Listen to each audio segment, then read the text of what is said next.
Well, it passed. And that's good. It's genuinely good news for Florida homeowners, but it's flawed. It's got some real warts on it once you get past the headline. So today, we're going to do this the honest way. The good, the bad, and the ugly. What this amendment actually gives you, where it falls short of the pitch, and the stuff buried in the fine print that you probably missed. Because here's the thing, as of June 2nd, this is headed to your November ballot, which means you're the one who decides it. And I'd rather you walk in knowing exactly what it is than vote on a yard sign slogan.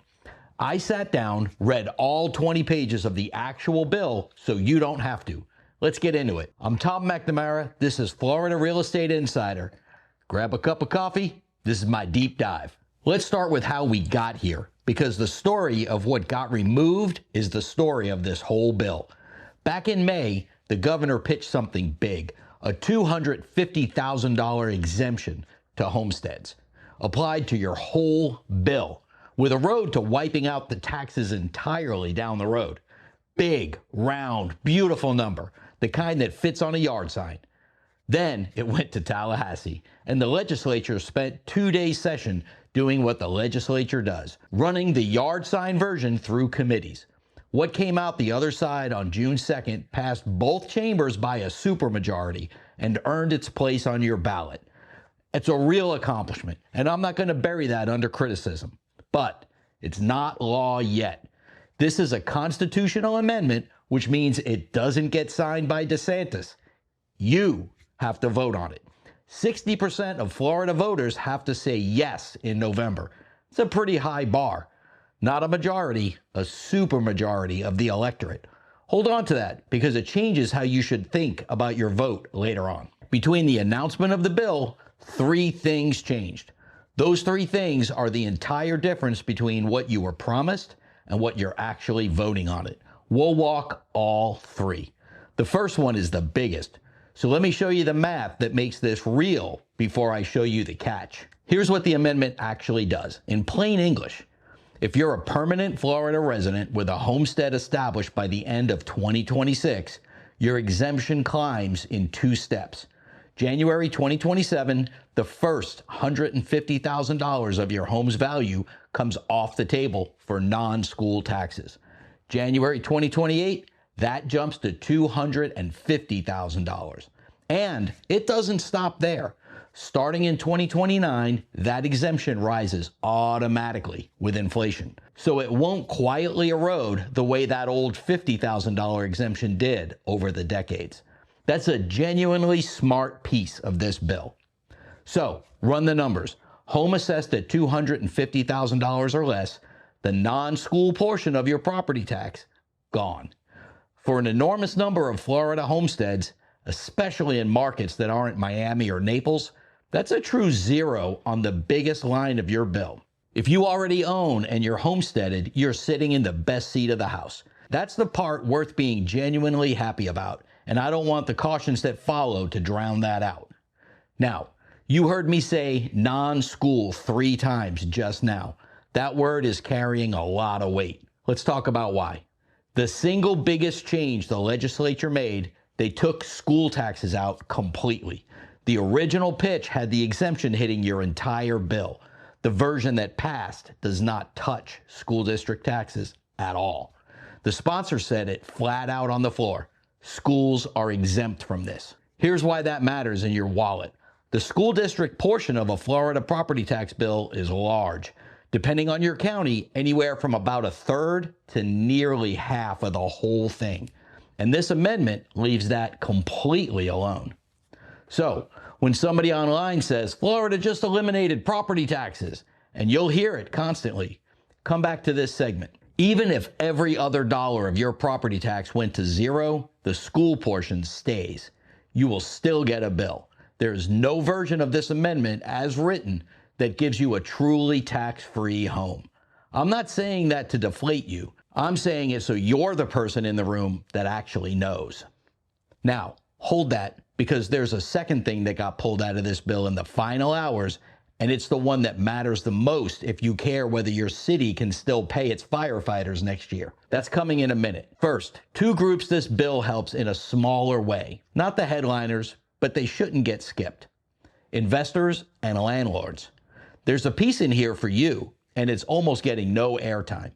The amendment cuts the annual assessment cap on non-homestead property, rentals, vacation homes, commercial buildings, vacant land, from 10% a year down to 5%, starting in January 2027. That means, in practice, today, the taxable value on a rental can climb up to 10% every year, compounding. This bill halves that ceiling. It does not roll anything back. Let me be clear about that. But it slows how fast your assessed value can climb going forward. Over a long hold period, on a property you're cash flowing, that definitely adds up. It's not the headline of this bill. Homeowners are. But if you're an investor who assumed there was nothing in here for you, the 5% cap is something, and it's in your favor. And renters too. There's a line in here for you too, though. I'll be straight about it. It's pretty thin. The bill says the legislature may provide some property tax relief to renters who are permanent residents. May, not will. It's discretionary. It's unfunded, and it might never be enacted. So homeowners get a constitutional guarantee and renters get a maybe. File that away because it connects to something I'm going to flag later on as my own prediction. Clearly labeled my own prediction, not fact. We'll get to it. Okay, the second thing that got stripped out. If I ran a small rural county, this is the one that would keep me up at night. The governor's original plan had a state trust fund. Simple idea. When local governments lose all that property tax revenue, the state backfills it. Sends money down to keep the police, the fire trucks, and the libraries running through the transition, especially for small counties that can't absorb that hit alone. The trust fund is gone, stripped out before the final vote. It's not in the bill you're voting on. One senator called it permission to set up an empty bank account because there were never any dedicated monies behind it. So they killed it rather than dangle something hollow. I can respect the honesty of that, but the answer is still the same. There's no state safety net in this amendment. None. So, what protects local services? The bill does one thing instead. It writes into the Constitution a list of what counties and cities are allowed to spend the remaining property tax dollars on: public safety, infrastructure, natural resources, debt and bonds, and schools through general funding, employee retirement, and the operations of county officers. Sounds tight, sounds protective, but look hard at that last part. Employee retirement and the operations of county officers are broad enough to drive a truck through.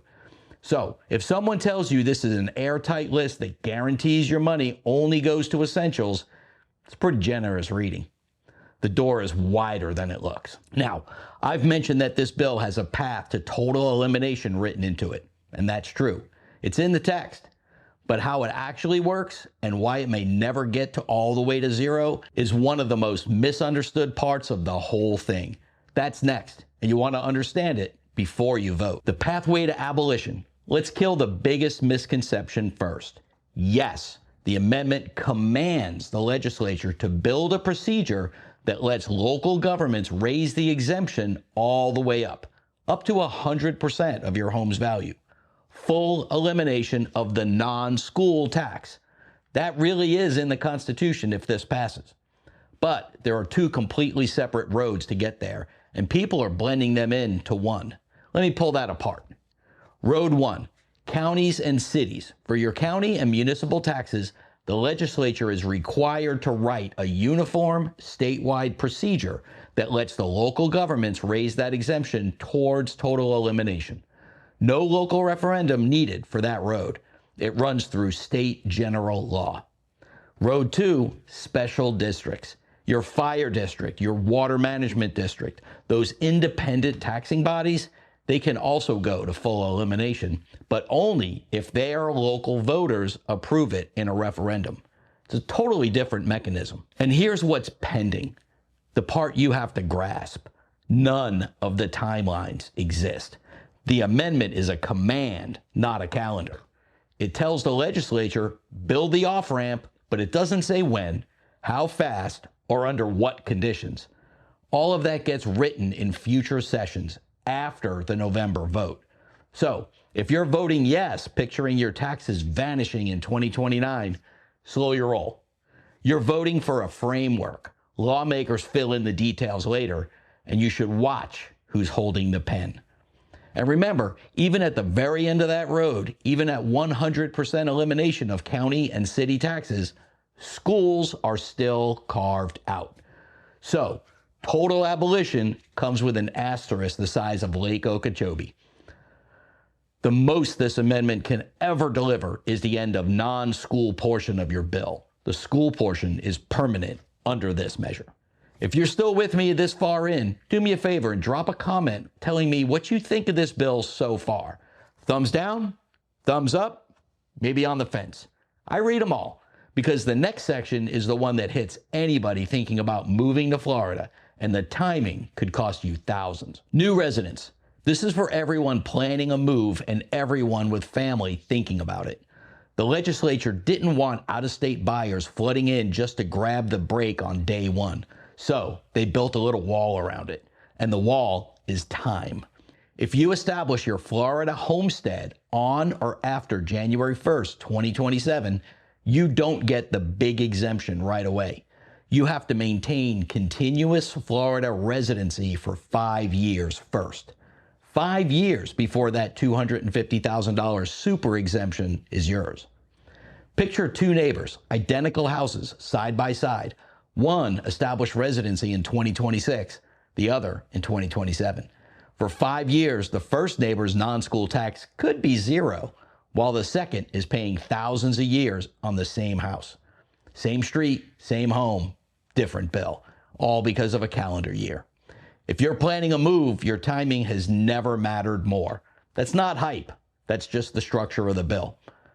There is one escape hatch, and I want to be precise because I've seen it reported wrong.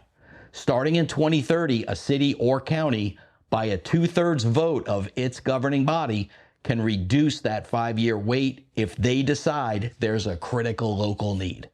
Note what's not in that. It's counties and municipalities only, not school boards. And it's discretionary. Your local commission has to choose to do that. So don't bank on it. It's a maybe, not a guarantee. But you're not left with nothing during those 5 years. The phase-in actually surprised me. While a new resident serves that 5-year wait, they still get the standard legacy Florida homestead exemption. $25,000 against school taxes, $50,000 against non-school. And that non-school portion adjusts up for inflation starting in 2028. So you're not exposed to the full bill.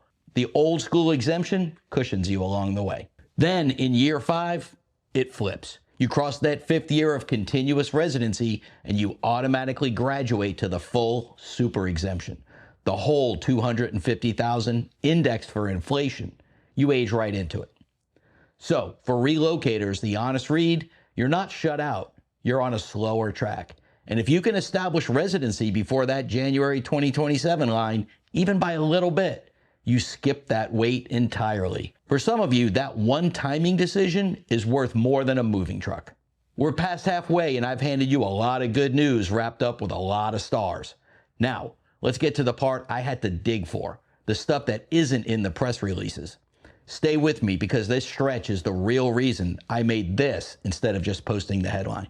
Here's what's hiding in the fine print. Not conspiracy, just what doesn't fit on the yard sign. Number 1, the ballot summary itself. The words you'll read in the booth say the amendment exempts the first $250,000 of your homestead. It does not mention anywhere in that summary that it's phased in, that you only get $150,000 in 2027 and the full $250,000 doesn't land until 2028. The ballot hands you the finish line and leaves out the year of waiting. Not illegal, just incomplete. Now you can read past it. Number 2, and this is a big one, the school carve-out and the $0 illusion. The marketing said tax-free homes. The bill can't deliver that because the schools are out. A homeowner with a home under the exemption still owes on the school portion real money every year. Hundreds, sometimes thousands. Property tax elimination and non-school property tax reduction are not the same thing, and the gap between them is mostly your school bill. Number 3, the fee back door. And this analysis, me telling you what I expect, not what the bill says. Here's the mechanism, and I want to be accurate about it because the lazy version of this is wrong. Local governments cannot charge a fee that collects more than the service actually cost. A fee cannot be a backdoor tax. That guardrail is real, but here's what they can do. Right now, a city often subsidizes services like fire or stormwater partly out of general property tax money. With that revenue shrinking, they can stop subsidizing and shift the full cost of that service onto the flat fee instead. And they can create brand new fees for things that used to be baked into the general budget. These flat fees show up on your tax bill. They're not based on your home's value, and your homestead exemption does nothing to stop them. So my prediction, flag this as a prediction, is that some homeowners see the property tax line drop while the fee lines climb. And a few may end up paying more overall in 2027 than they saved. Watch the bottom of your bill, not just the top. Number 4, the rent question. This is also analysis. Landlords get no homestead relief. Cities lose revenue. Critics like the League of Cities and the county associations, they warn that local governments lean on the one base they can still fully tax: commercial and rental property. Then landlords pass down that to the rent. So a bill sold as affordability relief could, for the third of Floridians who rent, cut the other way. That's my prediction, not a fact. We'll watch it together, but you heard it here. Number 5, and I haven't heard anyone talking about this one. Last year, the governor vetoed $1 million the legislature had set aside for the state's own economist, the EDR, Florida's version of the Congressional Budget Office, to study what eliminating property taxes would actually do. His reasoning, roughly, we know what needs to be done. We don't need a bureaucracy to study it. That was his call to make. But here's the kicker. That same office had already published data, and the data doesn't match the sales pitch. The governor said 60% of homeowners would pay zero under his plan. The state's own analysis put that share of homestead properties assessed at or under that $250,000 line at about 28% statewide. Your county may run higher or lower. UBS flagged that gap. PolitiFact flagged it. He defunded the analysis, and the analysis's own numbers undercut the headline anyway. I'm not telling you that to push your vote one way or the other. I'm telling you because you deserve the real denominator before you decide. Let me bring this in for a landing. Is this good for Florida homeowners? If you already own and you're already homesteaded, yeah. Generally, the non-school exemption is real, it's big, it indexes with inflation, and for a lot of you, the county portion of your bill really could hit zero. That's the most meaningful homestead relief in about a generation, and you should feel good about that part. Is it what they advertised? No.